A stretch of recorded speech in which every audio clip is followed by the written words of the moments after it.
I'll be looking at what we can do collectively as a network. So by all means, we need to do stuff as individuals, which the previous presentation and others today have highlighted. But we also need to think of what we can do collectively as an organization, because there's unity in strength in unity, and we can achieve more often collectively.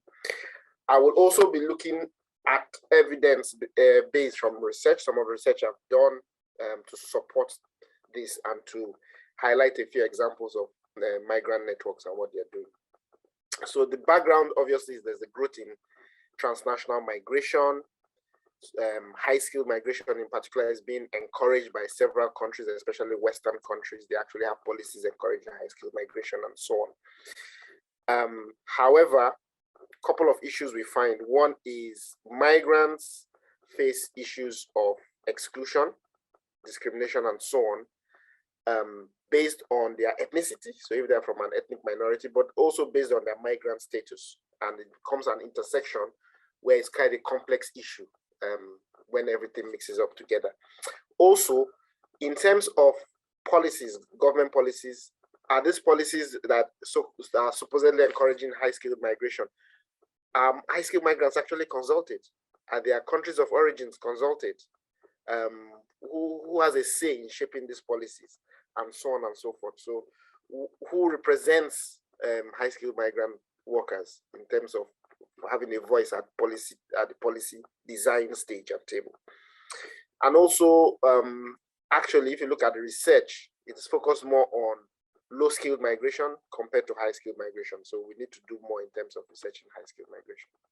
Now, the starting point is high-skilled migrant wants support at work to develop their career, to get a job, to get promotion, to get some development, so on and so forth. Where do they go to? The three traditional sources of support, which in my theoretical field we'll call the three traditional actors in employment relations, are the employer, so the company you work for, the government, because government may set up an agency to support skills development, skills acquisition, and so on, that kind of thing, or job acquisition. And trade unions. Trade unions would do stuff to train their members and to advocate for their members' rights and welfare.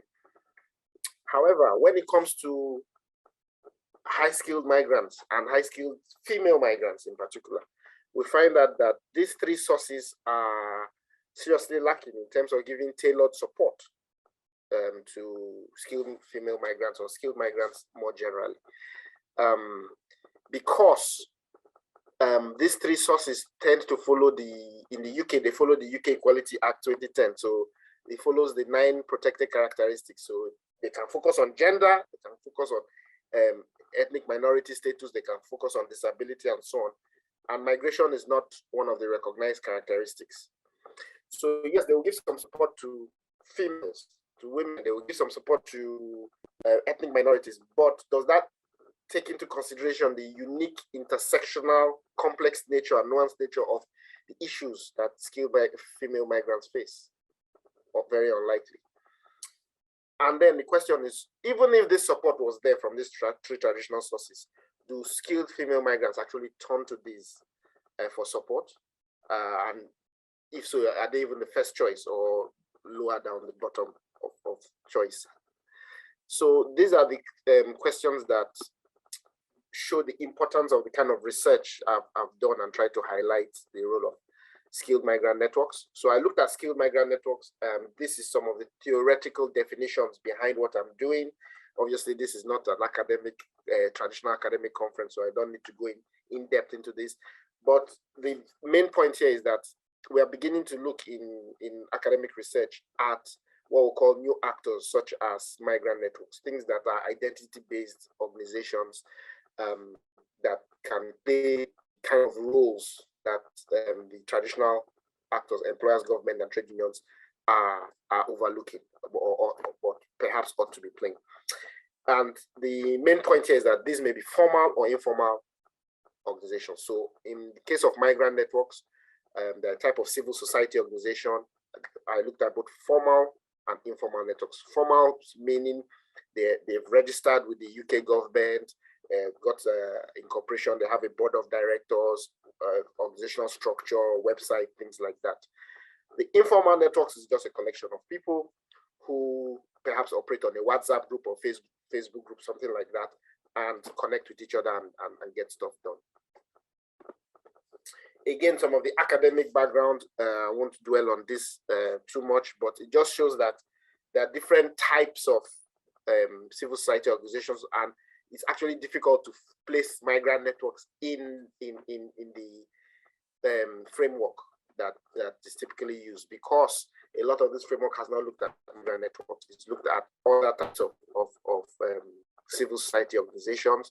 But if you look at migrant networks, they actually break this framework apart, because in a migrant network, you get issues and support that address work and career, but also non-work. For instance, support as a parent, support in terms of just building your social network of friends.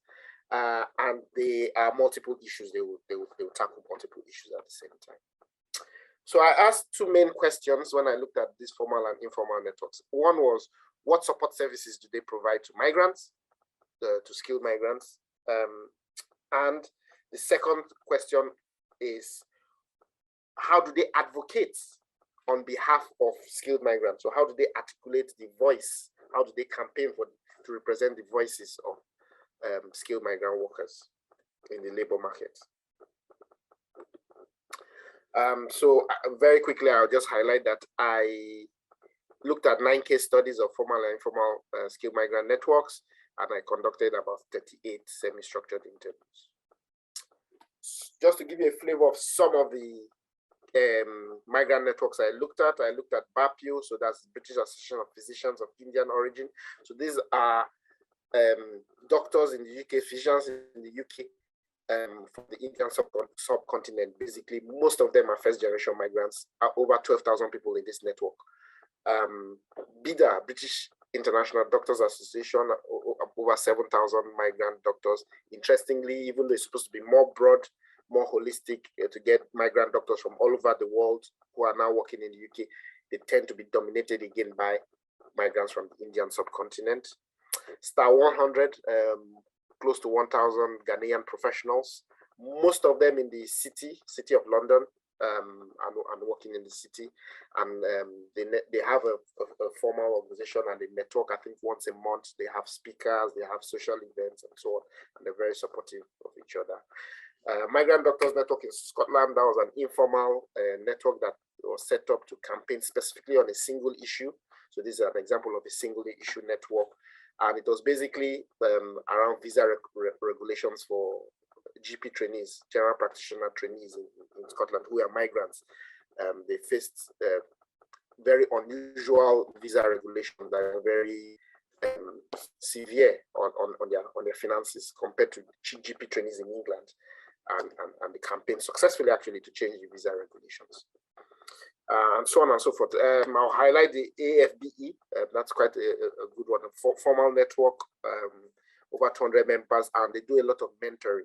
And they actually start mentoring from universities. I think they even do some sessions in secondary schools, but basically they're encouraging ethnic minorities to get into STEM, get especially into engineering, and they do a lot of mentoring work, career training and stuff, and pay particular attention to gender issues in these. So what were my findings looking at all of this? So very quickly, one was the government policies and employer policies on the back of that actually disadvantage skilled migrant workers. So you can see a quote there about someone feeling trapped, feeling caged. They don't feel they have the freedom to move between employers because that will cost a lot of money. They need to get a certificate of visa sponsorship and so on and so forth from the employer. And it tends to limit their career potential and career aspirations. So it's quite a serious issue. So if you're thinking about things we need to address, one of the things we need to address are the structural issues around government policy of skilled migrant visas and the cost of these visas.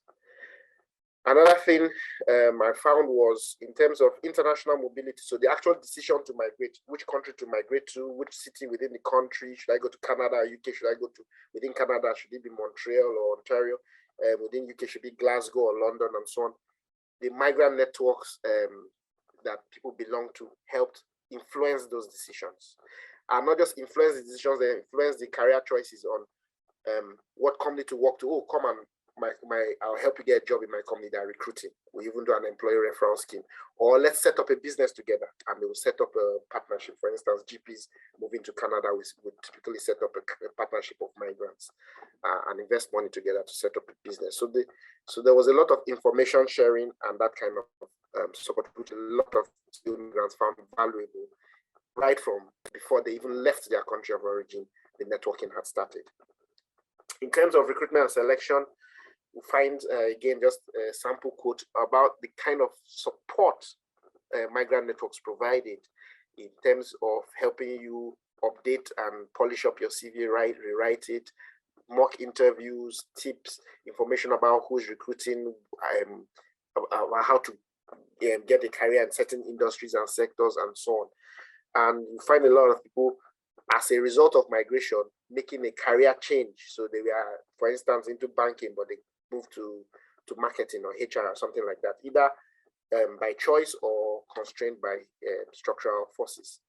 And the migrant networks would support in helping them get a foot in the door of the new career.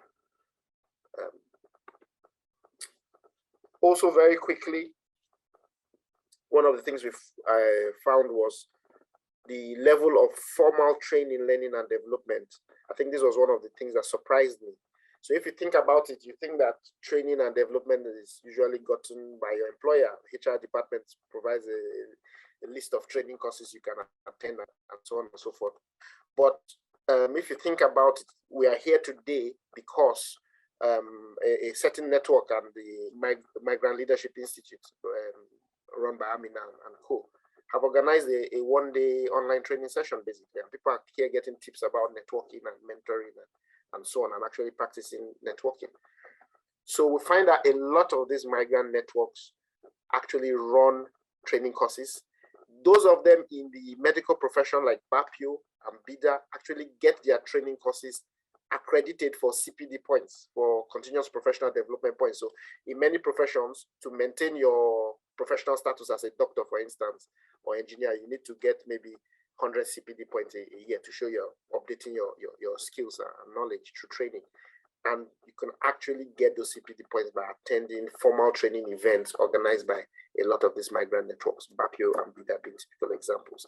And actually, because it was run by migrants, primarily for skilled migrants, the training, the quality of training, the topics chosen, and so on, were much more relevant to the attendees. The skilled migrants found this much more relevant to them and to their careers, much more helpful. Also, they said the quality was often better than what they would get outside. So if it was run by the employers or run by a professional association, for instance, HR professional association or marketing professional association and so on.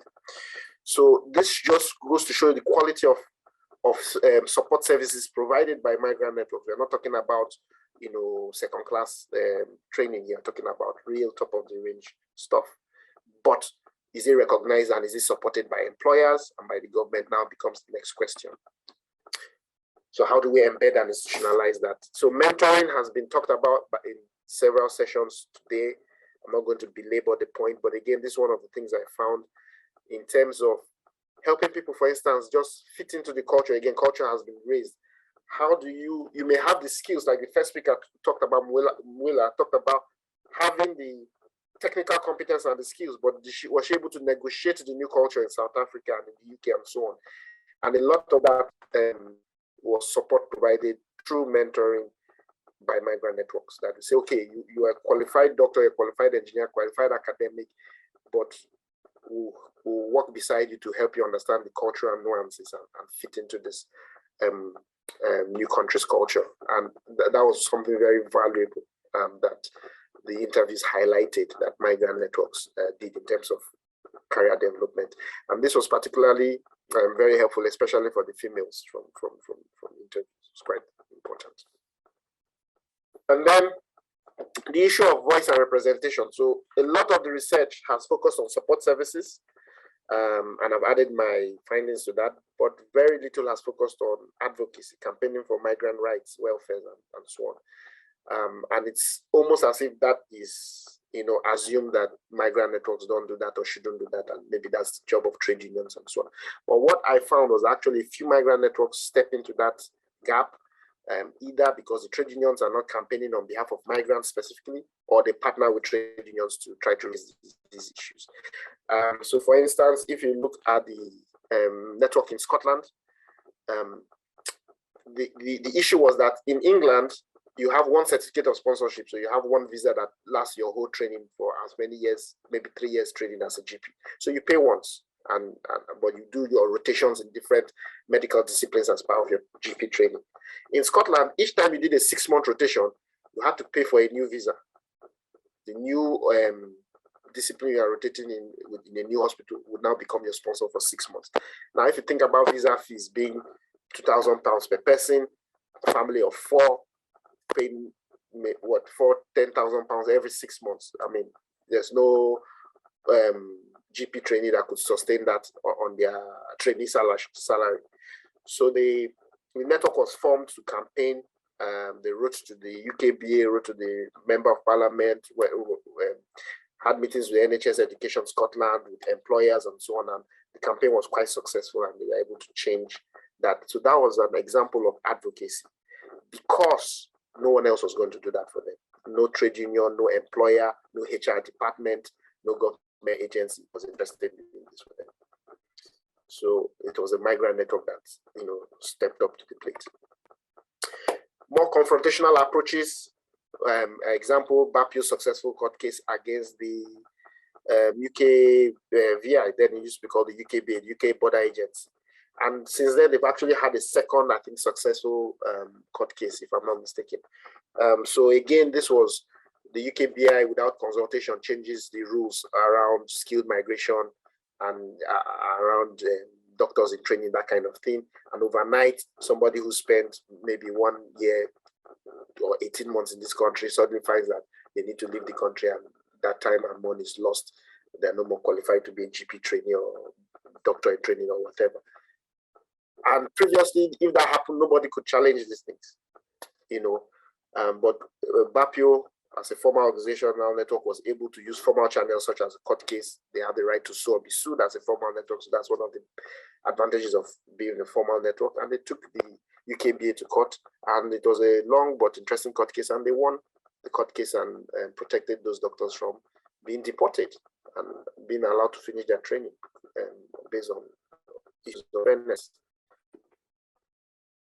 Even within the workplace, we see organizations like Bapio again trying to complement, some people will argue supplement, the role of trade unions, for instance, in dispute resolution.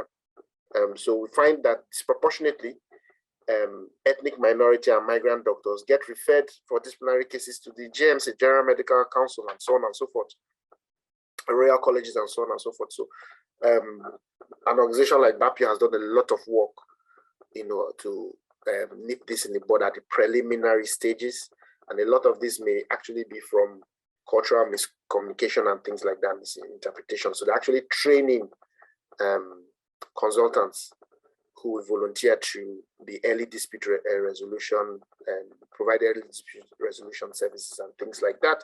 And also they were talking about actually training organizations to become much more culturally sensitive, to understand what's going on, rather than look at it as a disciplinary issue, to look at it as perhaps an issue of cross-wires and cross-cultural communication, which according to their evidence often was, and so things could be addressed at that level and sorted out without having to go through a disciplinary case. And then there are more formal talent management, leadership, and policy interventions. So for instance, writing skills policy in India, setting up a talent exchange program between the NHS and the Ministry of Health or healthcare providers in India, where people could come to a 2-year exchange program in the UK, learn new skills, provide a skilled service where there's a shortage of skilled doctors in that discipline here in the UK, and then go back with this training back to support the Indian healthcare service delivery.